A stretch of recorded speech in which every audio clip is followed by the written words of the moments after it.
Hey, what's going on, everyone? Hopefully you are doing well. I just found out that my stream deck is not working. So let's get Companion up and running. I had to restart my machine. So none of my buttons are working. Hey, what's going on, everybody? Hopefully you're doing well. Thanks for stopping on by. I will lower the tunes manually like a barbarian. All right, it looks like Companion might be on. Let's see. Yep, it is now working. Okay, cool. So I'm gonna raise this music and then just adjust it again. All right, cool. All right, hopefully you're doing well. Thanks for stopping on by. I am kind of getting situated here again. I have my, okay, so, man, there's like, my brain is full of stuff right now. I had a meeting this morning with a couple of guys that I knew from the bird dog age, and they are doing some very interesting video stuff with NDI and Dante. And they have a fairly streamlined network, and they have a fairly good workflow. They're using vMix for their switching stuff and whatever. So it was a great conversation, but it got me thinking about something that I've been thinking about for several days now, and a conversation that I need to have with a buddy of mine who just texted me about Dante stuff, because, you know, right now where I am, where I'm working in Nashville, a lot of it is just like analog and digital, you know, but I'm wondering how Dante can play a role when it comes to doing our remote production stuff, which is kind of like next on the list. So there's several things that are going on with that production. The first is Sunday morning, you know, that thing has to happen every week. But then there is a remote location live stream thing that is going to have to start happening. Oh, and I need to check my feed. Hang on here, everybody. Sorry. So there's a live element that needs to be retained, and we would like to be able to do like on location type of teaching. So that's something that is up in the air as to okay, hang on, let me just listen to this. Yeah, okay, that sounds pretty good.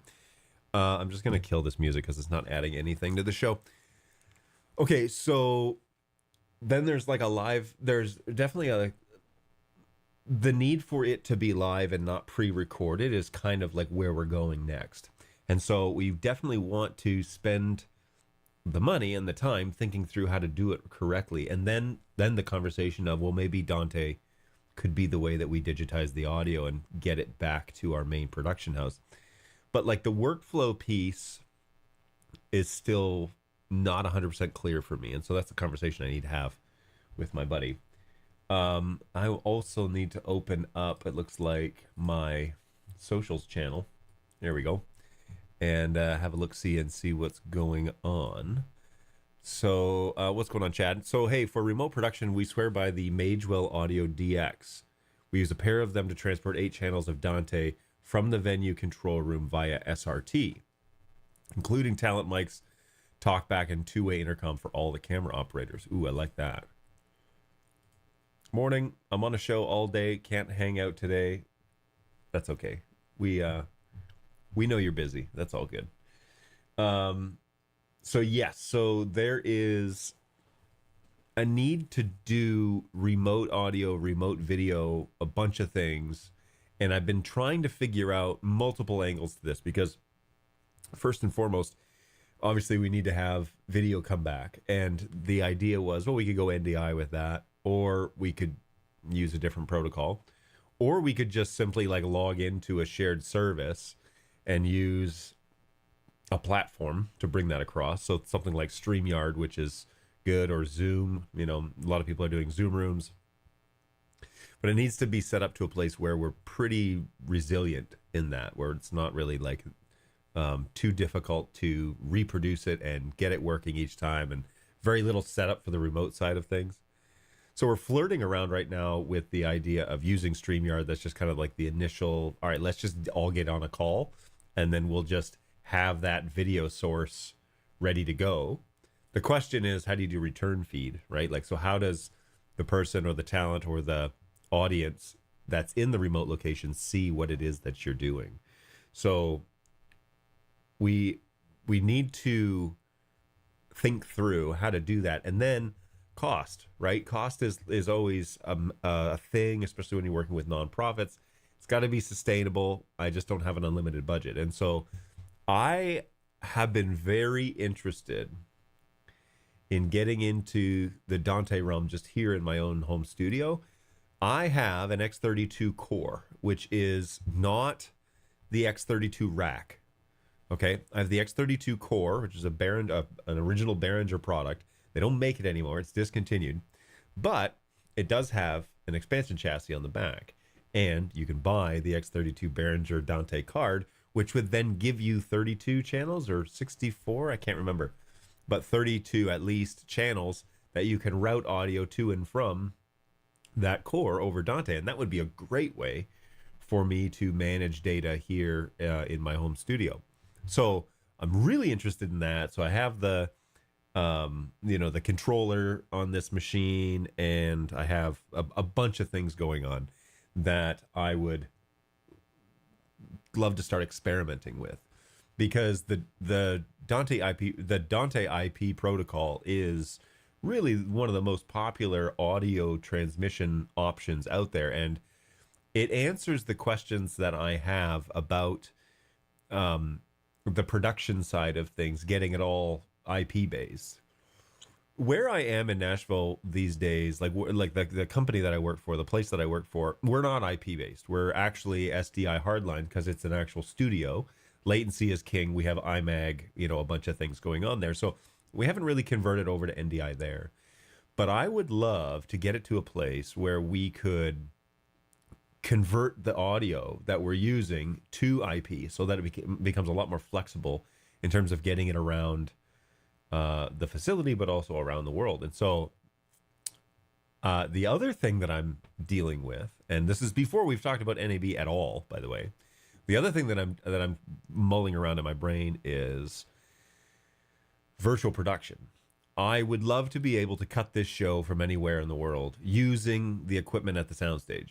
Now, that's going to take a massive amount of investment, I think. It's not super intuitive with the equipment we have right now, but I would love to get it to a place where it doesn't matter where I am in the world, I can log in and cut the show. So if I'm here in Michigan, if I'm there in Nashville, if I'm somewhere else in the United States, or if I'm visiting my family in Canada, yada, yada, yada, you get the idea. I'd love to be able to, on Sunday morning, be able to be the one that cuts the show. So in real time too, like latency is king, and I would need to be able to see it and do it all at once. So Angus says, hey, before I go, my gear suggestion today is a Whirlwind Isopod CI, currently using one with a Zoom call. Great little DI box. All right, so let's Angus never normally leads us down things that are not worthy of my attention, so we're going to check that out. He has an Isopod CI. I will share this screen so that you guys can see this as well. Oops. Screen capture HX.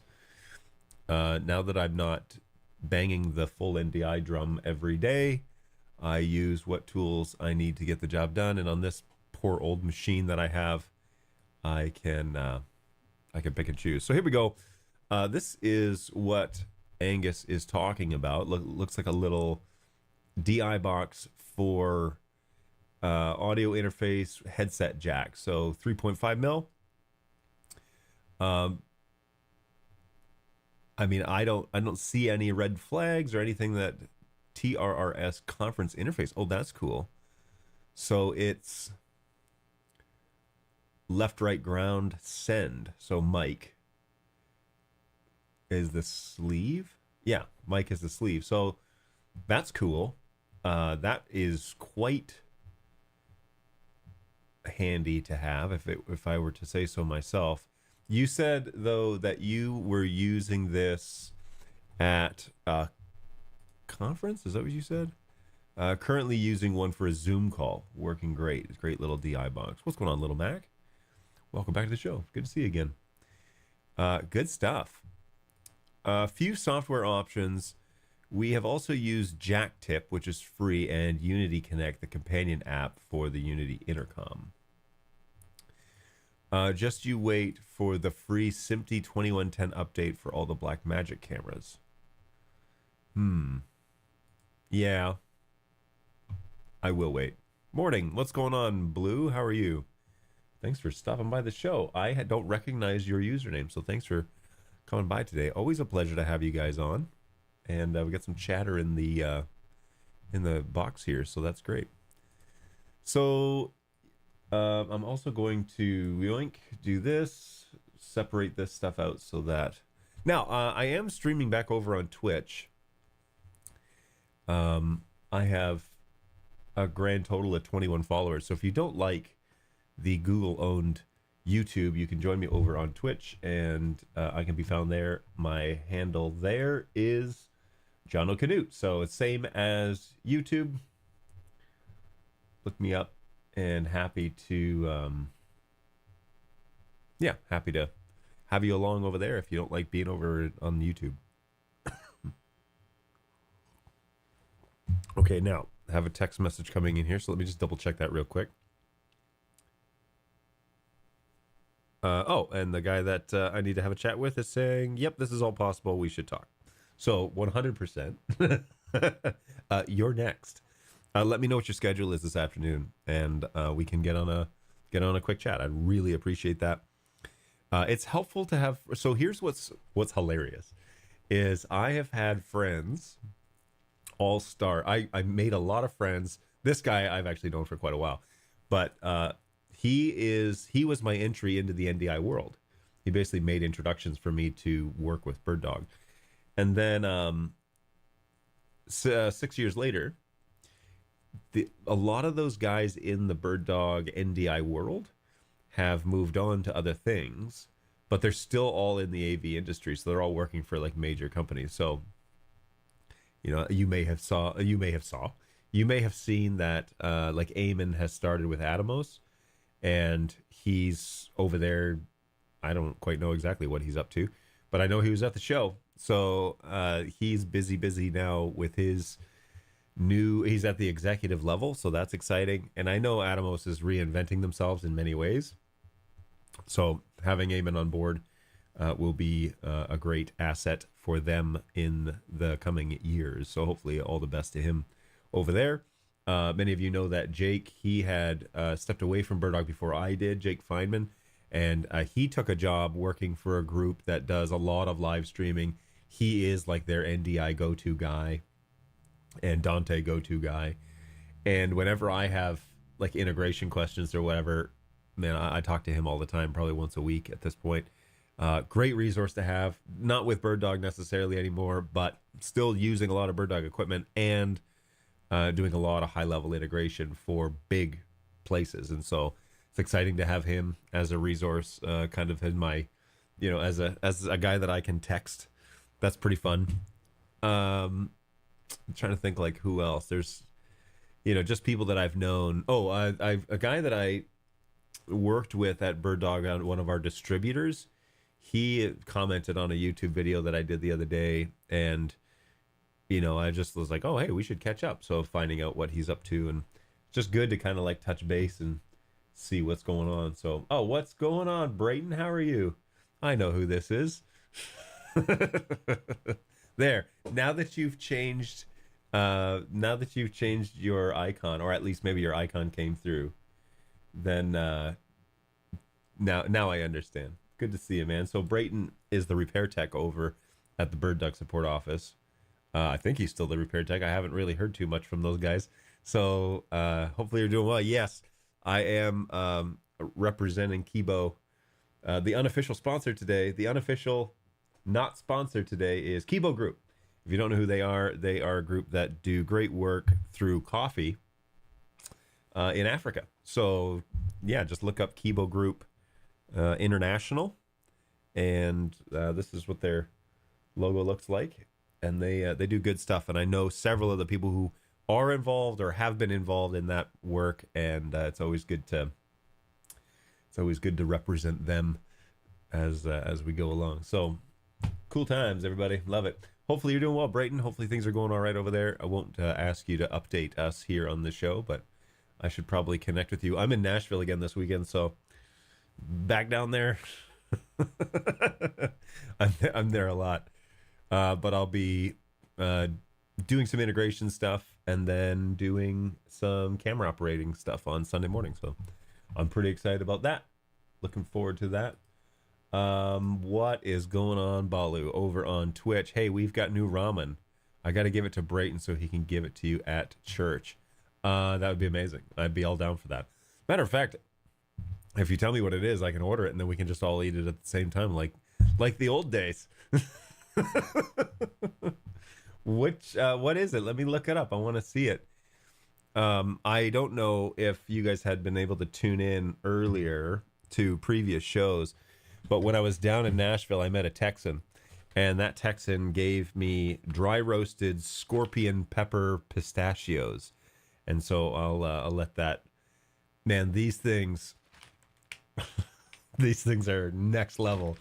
I'm not joking. It is, they smell amazing, but they, like, when you smell them, they burn. They're very spicy until you eat like a bunch of them and your tongue stops working, and then I eat them like by the handful. They taste really good. You just got to get over the initial burn. It's not really like a pepper burn. It's more like a electrical burn. That's what it feels like. So good times. And yeah, I love that. Oh, Baller says, oh, nope, I bought one especially for you. Oh, you're still thinking of me? That's so nice. Thanks, man. Yeah, don't worry, I bought plenty. That's great. I love it. So, Bird Dog Boys, I did see your big announcement on your new cameras, so that's pretty exciting. Looking forward to seeing some footage of those.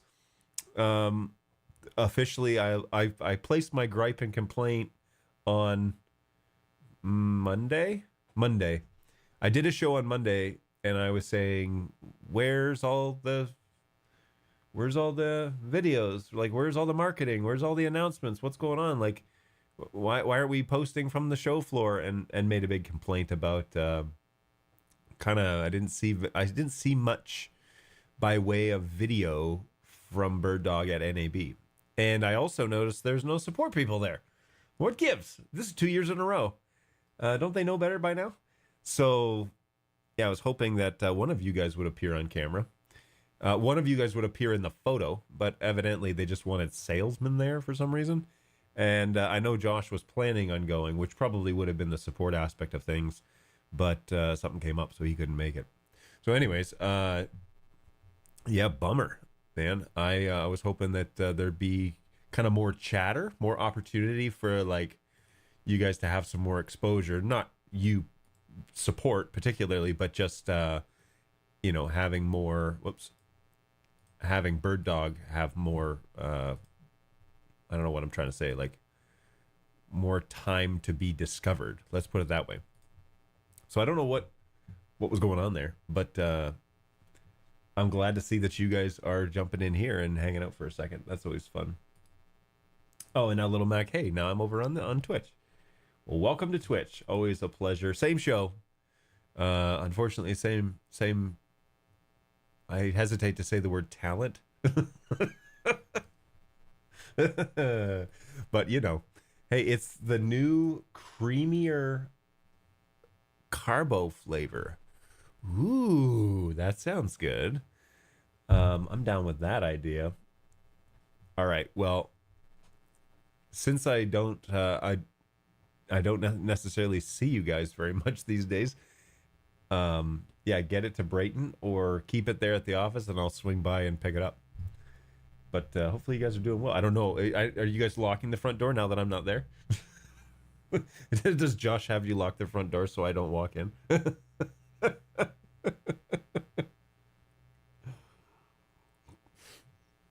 All right. Did you or did anybody pay attention to the NAB stuff? Because there were companies that were making large waves online while NAB was going on, and I think that was the right pronged approach to getting these new products and getting some like online recognition.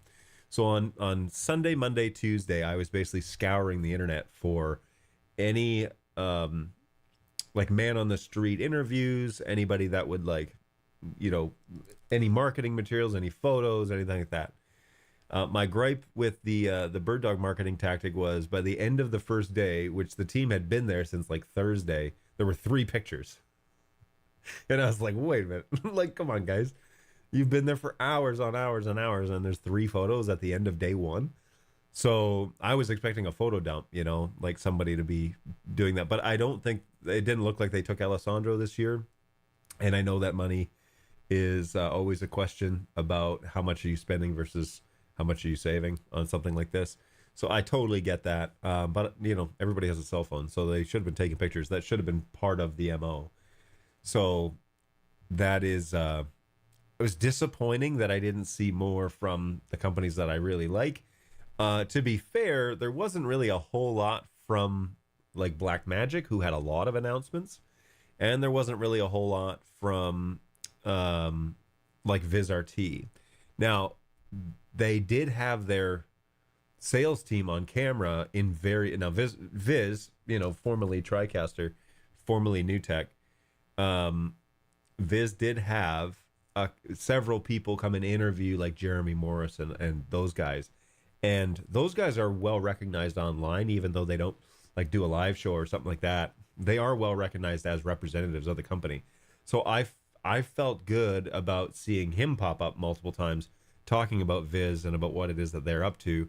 And I stumbled on Jeremy being interviewed in Office Hours Global, which is a huge, like, has a huge following.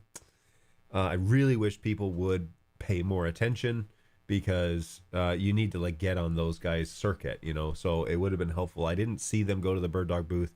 I didn't see them go over to like Audinate. I didn't see them go over to, I think they stopped by Panasonic at some point, but they need like a hit list. Office Hours Global needs a hit list, but they also need like a, would you be interested in us stopping by the booth, and would you have time to talk to us?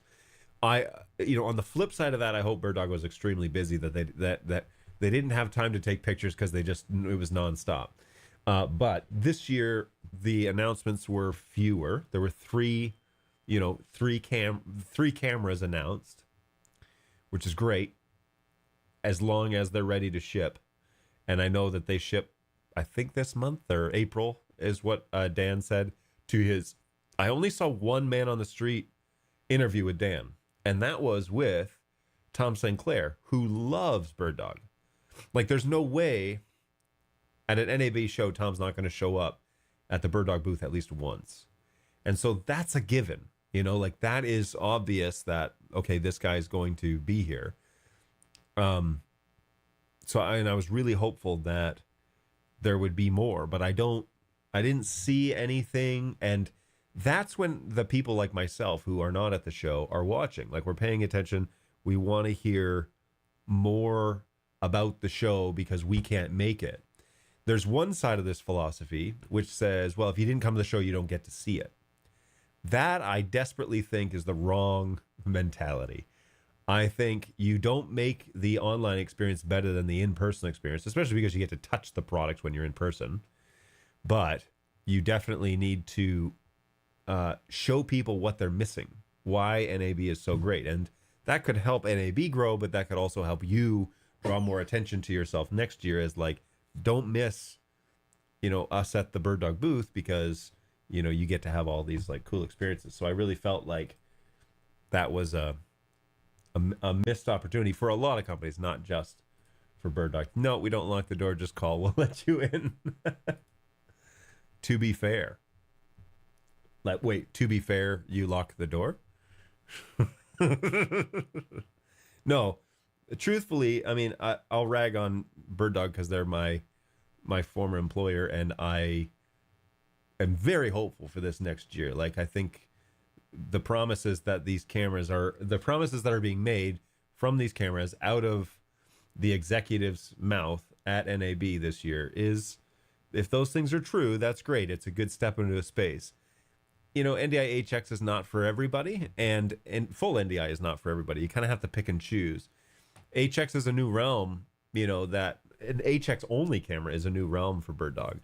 And so I'd be curious to know how much of the market share you can capture when there's already so many people, so many other companies doing HX, whereas full NDI has kind of been abandoned by much of the market. And so there is this like weird corner of the market that only a few manufacturers are doing. And, you know, that's, if you could really get that thing to go right, that would be a great place for you to dwell. But hang on here, let me just catch up. I'm getting preview for the that's a great question. The question I had was, what was the attendance like? Does anybody have any idea? Were you there? Buddy of mine that's texting me, he said that attendance was relatively light compared to other years. Like, if you could do post-COVID and pre-COVID year, those are the years I was there. You know, pre-COVID, there was I think it was like 60,000 people. In 2022, there was like 35 or 40, something like that.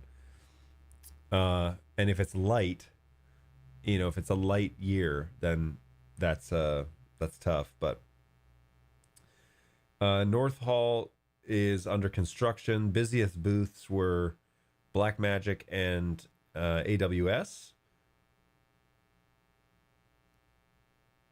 Ross has a pure software switcher now for NDI called Carbonite Code. Full NDI is dominating cloud production.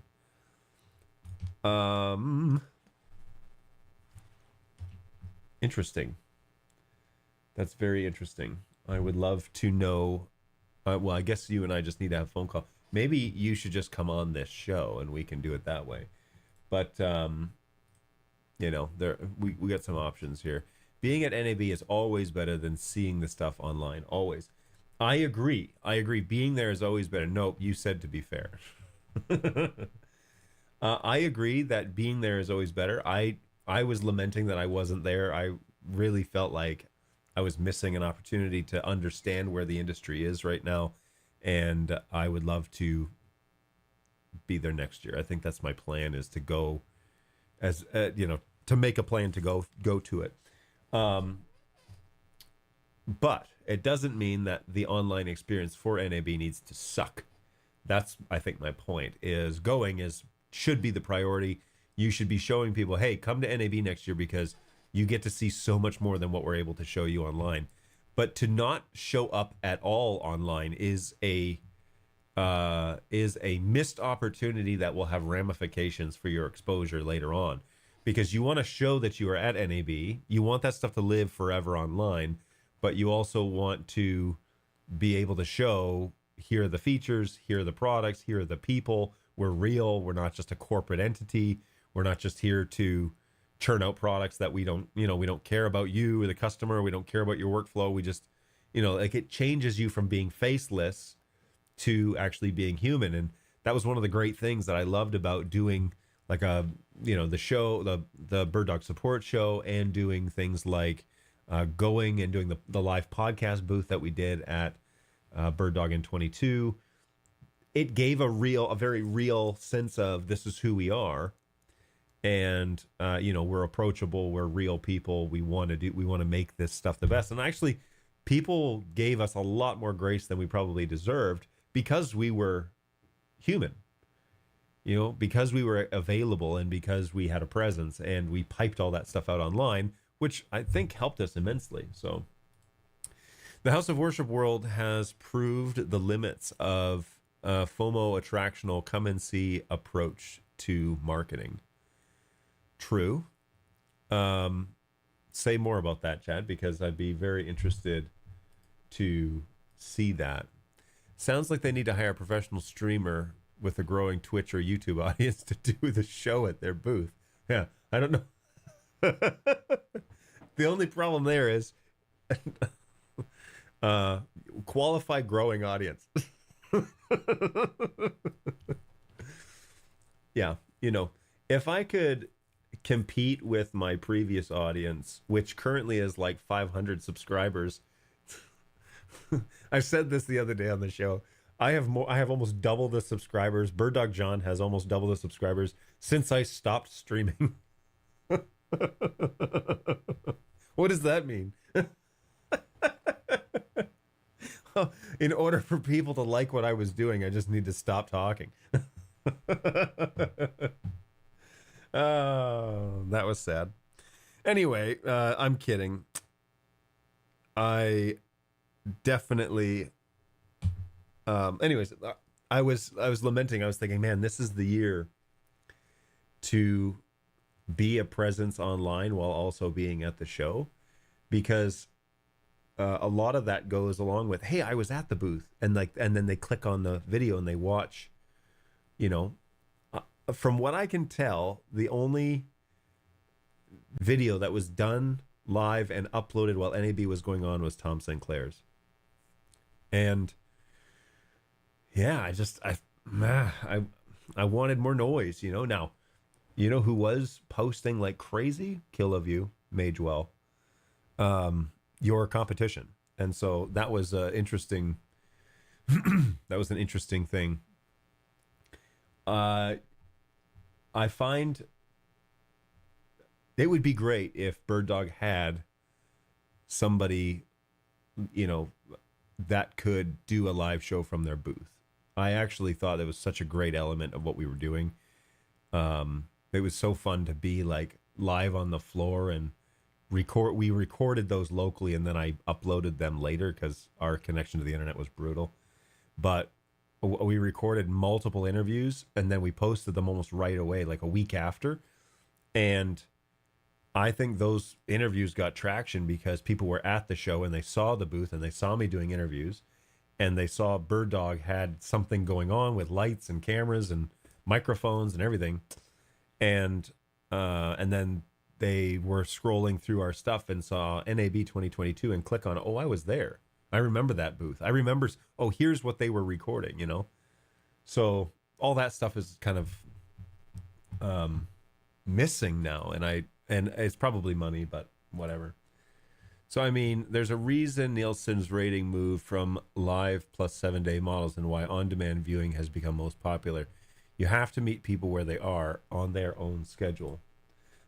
I agree with that. And not rely on the hope that people will come and meet you where you are. Yeah. And I mean, NAB is a great example of how that's done correctly, where office hours this morning was just saying, you have this captive audience. And so if you're going to announce something, you're going to do it at NAB. But once NAB's over, then we shouldn't really expect announcements, because that's when you have everybody's captured attention. So creating content while you're at the show and getting it up online means that even those people that didn't get to your booth, that didn't prioritize you, but maybe the perfect customer for you, still have a chance to kind of attend,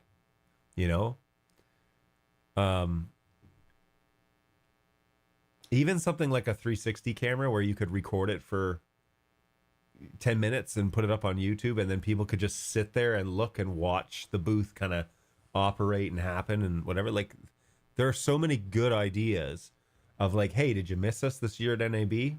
Well, stand here in the booth or download this video and put it in your VR headset, or, like, there's just options. There's just ways to make that happen. And you could even put them there on the show floor, listening to what's going on in the booth. There are ways of doing that are not super expensive and can really set a great kind of precedent to, you don't want to miss us next year. Like, put us on your list.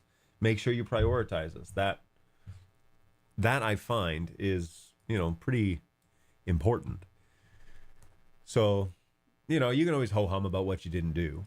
I really like the announcements. The cameras look slick. That's pretty cool. I really like the new design. I think they look more appropriate for PTZs. Quite honestly, I would love to see what these sensors look like.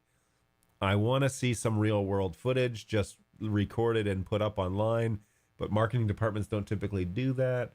So we're going to have to wait for these to get in the hands of guys like Tom St. Clair and others who will be able to just turn it on and plug it in. The little e-ink thing, that's cool. That's I don't, what was it? Dan said the Halo tally was his idea, which I think he lifted that from the Flex, if I'm not mistaken. But not lifted, it's his own product, but they took it from the Flex and added it to the camera. Cool. I think it looks good. The e-ink thing he gave to the camera project manager, which would be Pav, as far as I can tell. But maybe Josh or somebody can correct me if I'm wrong, where that idea came from. But cool to see that these products are in the wild. Again, I was a little surprised to see, I didn't see any footage of anyone using them.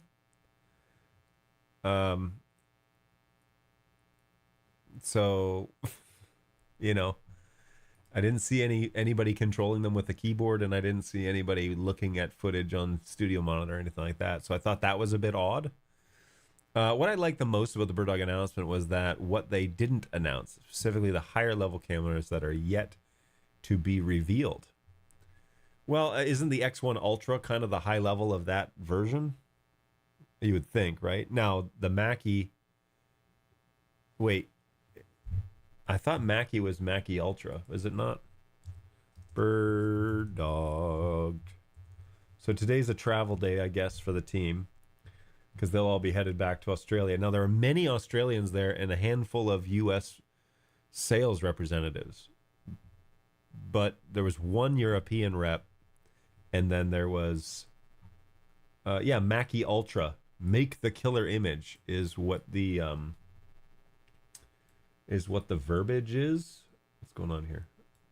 So let's just go ahead and do a fade over here. Mackie Ultra.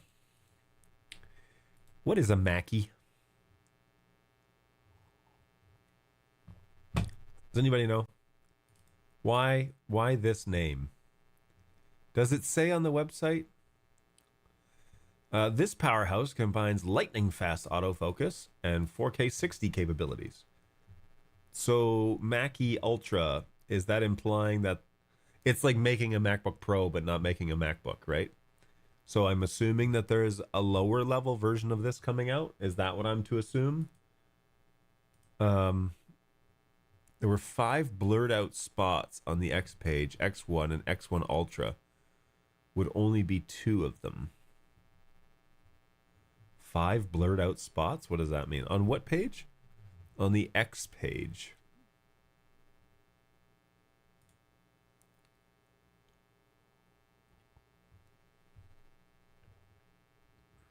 Whoa.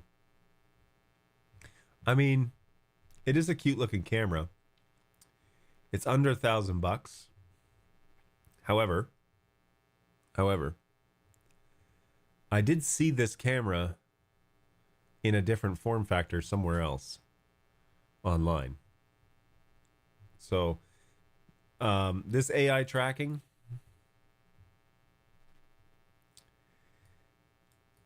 we shall see. I also saw this AI tracking model on a different camera, and so it may be code. It may be like a program and not built internally. HX decoder in camera. That's a cool thing if it works. Wi-Fi, are you gonna, this is HX, I'm assuming, then coming back, right?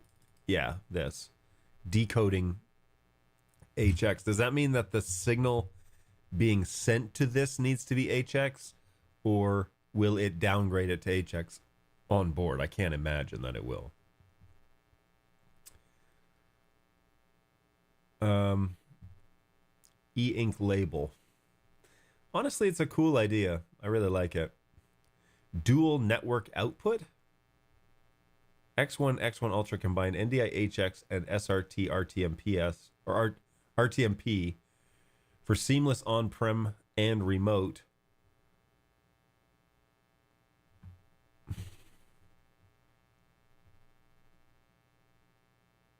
Okay. Um, yeah, make a killer image. Can I see that killer image? You know, is this shot on an? Is this shot? This picture is this shot on a X1? You know, is there a? Let's go to overview. Mackey. uh. Okay, so this is the overview page. Ah. Um. Let's put this in here. Hang on. I'll set this up so you guys can hear the audio. Let's go ahead and excuse me. Switch this, turn this on, and then play.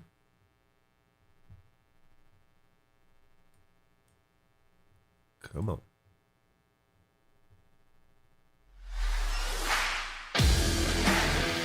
This song again. Wait a minute. You already used this song. And I know this because it played in one of my commercials before my show. Oh, hold on.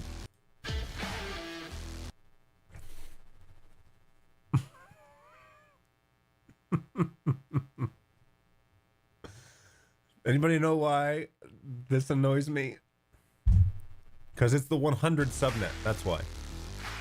Get off the default. Come on. Show that it can do something other than 100 dot.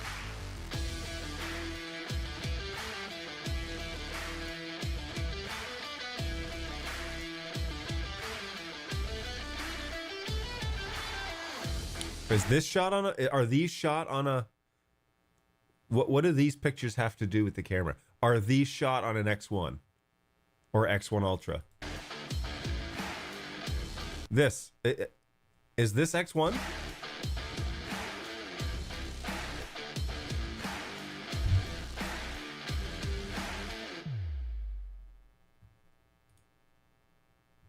All right, somebody help me out here. What am I missing? Because are those shots taken on a X1? Why are they in your promotional material if they're not, first of all? So one would assume they are. But there's nothing on that page that says they are or they aren't. So this networking thing annoys me. There should be something else. Show it as a unique address, 192.168.7.25. You know, like make it unique so that it shows it actually doing the thing and that it's not just a video rendering. But anyways. But I digress. Cool. I do really like the look of this thing. And I do like the e-ink. I like that okay, so they kept the little silicone backing on this from the are we even allowed to talk about the P120s and 110s? Anyways, about the other cameras those that shall not be named. I don't know. They kept that little feature, which is cool. Hopefully they're the same size, so if people buy these cameras, they can like interchange them. But if we were to jump over to the YouTubes and look up Mr. Tom Sinclair, my computer's really gonna not like this. I'm gonna close some stuff because she's struggle bussing. All right.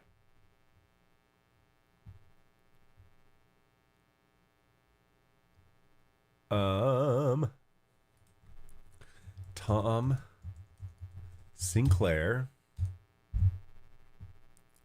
Now, Tom really likes Bird Dog stuff, okay? And he likes the Bird Dog guys. He... Eastern Shore Broadcasting. That's what I should have clicked on. So, admittedly, he is, going to show up and be really excited about what Dan is talking about, because that's, it's a big deal. I mean, the fact that there's a new camera in the market is kind of a big deal. So it's nice that you have guys like Tom that go out there and, say nice things about you. If I open this,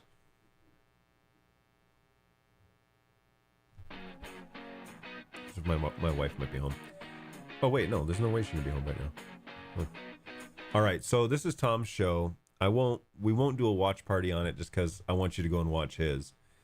But there was something in this where Dan said what he's really excited about is that there's these silicone numbers that you can put in the back of the camera. And I was confused because I was pretty sure that feature has already... This right here. This is when he's talking about it. Where's the audio? There it is. Okay, it's catching up. And we have numbers that also come in the box as well. Sweet. So if you've got 3 cameras, we're not only looking after the talent so they know which cameras to look at, but we're also looking after the production crew so they know. I'm very, very confused. It wasn't this on a camera that's already... silicon plug that comes with the cameras, and we have numbers that also come in the box as well. Sweet. So if you've got 3 cameras, we're not only looking after the talent so they know which cameras to look at, but we're also looking after the production crew so they know which camera's live as well.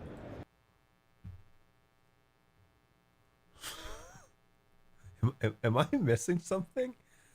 You should definitely go check out Tom's channel, Eastern Shore Broadcasting. I mean, if anybody is the GOAT of NDI streaming and vMix, it is Tom. So if you're not already subscribed to Tom, Eastern Shore Broadcasting, he is the man. And yeah, I can't talk more highly about that guy. Beep Chirp, what's going on? It was in the P110 120s. Yeah, I was pretty sure it was. But it's being talked about as a new feature in this video. That's the way it came across to me. And I have a pretty good ear about this stuff, right? So I think I know. But anyway, we can continue on from there.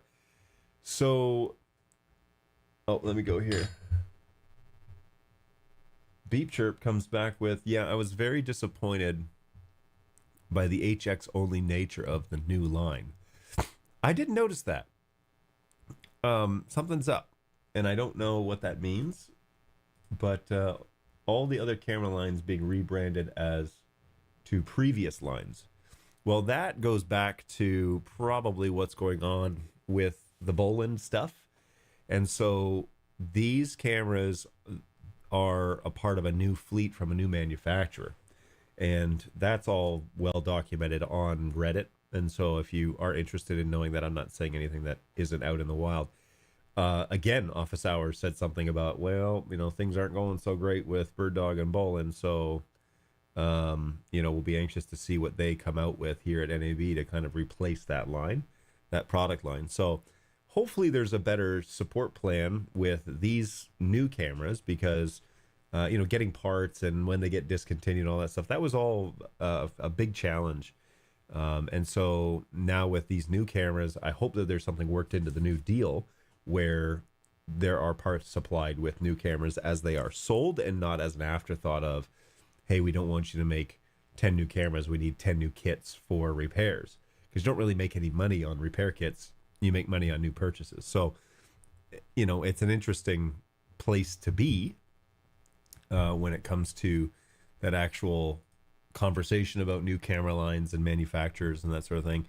But I would be very interested to know how well this does. And like I stated before, my concern with the HX line is that now you enter into a pool that's very saturated. HX is not, you know, there's a bird dog ecosystem that is being kind of built. You know, much of this has to do with Bird Dog Cloud and about integrating bird dog products throughout your entire fleet. And for some people, latency is not a huge deal, that it's not a deal breaker. And so this idea that, well, you know, the fleet doesn't need to be full NDI, we're missing part of the market. I would be very interested to know after 6 months how much of the HX market bird dog possesses, because I don't think it will be as significant as the full NDI market, because they're one of only a few manufacturers who are doing full NDI, especially for cloud productions where that is, you know, primarily the camera, and for IMAG situations that are running in NDI. So I don't know about that, but hey, it looks like Bolin has a new partnership with Magewell. Yes, they do. That was announced at NAB. They are now building those cameras there. I won't use HX my productions, so the new cameras have no interest to me. You know, I've spoken to several people here the past few days, people that I know of in the industry, and they've kind of echoed the same thing, that it's a cute camera, it looks good, that it's just not for them. That's not what they're looking for. Because when they think of full NDI, they think bird dog. When they think NDI HX, they're thinking like economy type camera, something that's a throwaway. And the price point for these is in the bird dog world, but it's for $1,000. I think you could probably do better. And I don't know, you could buy a better camera for $800 and get a converter, you know, like a better lens, and then do a converter. So I don't know about the price point. I don't know how that will hit, and I really hope that I'm totally wrong and that'll capture most of the market. But at $1,000 for an HX camera, that's a little too much for me. Anything above that, that's no thanks. That wouldn't be something I would be looking for because of the HX protocol. Now, in that interview with Tom says, now how much additional latency are we looking at with the new X1 series over the previous full NDI bird dog line? And Dan says there is no difference. He says there's no difference in latency.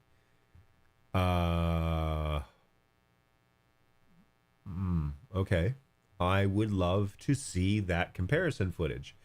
Say it, and then say, and here's the video proving it. Here's the real-time video with a P200 on NDI5 and a new X1 Ultra or an X1. Look, no difference. And do the wave test and get a clapper board and do that, so that when you say there's no difference, you don't have guys like me that are like, what? Like, no way. So that is where I kind of like, how was full NDI 264 and HX3 is 265, and so it's less bandwidth and faster processing, and you can say that? Is it literally the same latency? Like, I have to see that. I have to see that test and do it in real time, so I believe you. But otherwise, like, ooh, that seems very unlikely. I hope I'm wrong. I really do. It would be amazing if it was the same. But yeah, that seems unlikely. The bulk of the latency sensitive IMAG focus market is on manned cameras.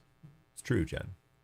Oh, absolutely not. I was afraid full NDI was dead, but was happy to see at least some new full frame stuff turn up.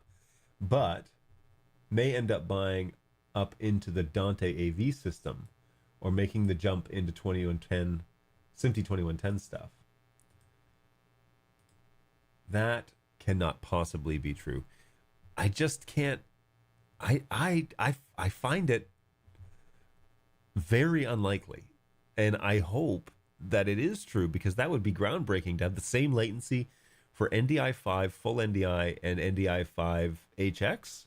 I mean, other than image quality, what's the point, right? Because now the latency is what's the word? It's indistinguishable between the two cameras, right? That's when you consider 2.5 frames of latency to be no latency. Well, they're not saying there's no latency. They're saying it's the same as full NDI. They know full NDI has latency, and in the nature of encoding, you're always probably going to have latency. It's not going to be just raw. But to say the HX protocol is no latency compared to an NDI full, that seems very bold. So I can't wait to see the comparison footage. I think if that statement is indeed true, then that should have been an obvious thing that you put up on a big screen. There's like a 75-inch screen hanging around at Bird Dog Support. You put that screen back up at NAB, and you put a multi-viewer on it, and you put a 200, a 240, a P4K, and an Ultra, or an X1, or whatever, and you say, walk around in front and see the latency yourself. You know? That's the way you do it. But, yeah. Hey, I have to take my dog to the vet, sadly, but I'll catch you later. Hopefully it's not sadly. It's great to see you, Beep Chirp. Hopefully you're doing well. Thanks for hanging out with us today. And it is already noon, so we probably won't linger too much longer. Anything else that you saw at NAB that you were really excited about or not excited about? I'd be happy to hear more about that. I saw some cool audio stuff, and I've been discovering like Global Office Hours, who actually walked around and interviewed people at booths, which was great. Some of it was a little long in the tooth, but that's okay. It's really their first try doing it, and they did a great job. Did a lot of like lighting and lenses and filters and stuff like that, and that's cool. It wasn't necessarily for me, but they have a wide cross section that they need to cover, so that is interesting. It was interesting to see that is. Oh, and I need to follow up on this text, because if this is true, then I can have a lot more confidence in some things. But the office hours, the Global Office Hours, was really good because they'd spent several days walking around the show floor, and it's great to see that is something that someone's doing. First of all, like man on the street interviews, interviewing folks, and really getting some content. There were lots of vendors that I wish they had gone to, but again, it's their first try, so that's all good. All right, so I do have a confirmation that the HX and the full NDI is pretty much indistinguishable, if so, from a source that knows the code. So I would love to see it. I want to see it now. That statement. Now I have a lot more faith with that confirmation on a text message, but I need to see it. I need a P200, a used P200 and a X1, and I want to see them side by side, and I want to see the indistinguishable latency. Because that's crazy. I mean, if it's that low, it'll be HX3, I'm assuming, which is what this screen says. So I would love to be completely wrong about all this, by the way. HX3, and is that over Wi-Fi? Is that also included? Because that's in their marketing. So seamless connectivity, NDI HX3 with Wi-Fi. So, or is that hardline?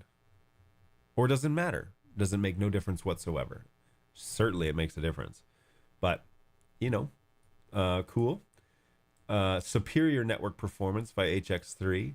Significantly reduced network impact. Excellent image quality.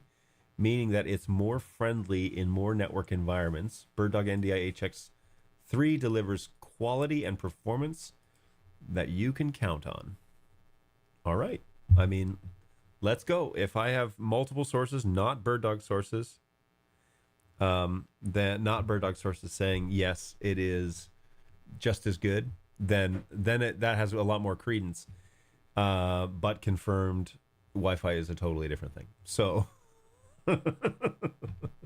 which fair enough. It's Wi-Fi is its own thing, and it's its own network protocol. And anybody who tells you that it's all the same is lying to you.